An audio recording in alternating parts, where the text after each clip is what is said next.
I absolutely know why people keep pointing at symptoms and calling that analysis, because that pattern makes sense when the structure underneath stays out of view.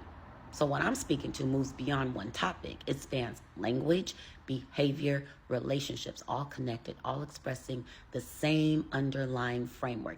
And that framework did not appear out of nowhere, it entered a way of thinking, a way of organizing, a way of assigning value. Once that entered, everything else followed. The logic took shape, the language carried it, the behavior reinforced it. Now the focus lands on outcomes while the source stays untouched. So conversations circle, interpretation shows up before observation, analysis gets applied to effects instead of tracing origin. And language, the very tool used to challenge the pattern, ends up reinforcing it. That's the loop. Lazy logic, sloppy language, inherited structure, working together.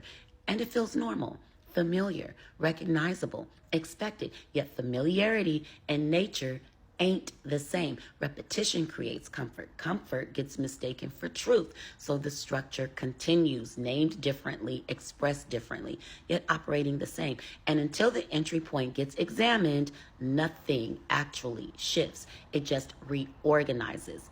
That's the work I'm doing, creating space to look at the most ineffective template, the most ineffective structure, the most ineffective being on the planet in its different expressions, and to recognize the nuances, the inversion, the nuanced inversion through logic, through language, through behavior. Because the moment you start tracing the structure instead of chasing the symptoms, the pattern gets harder to hide.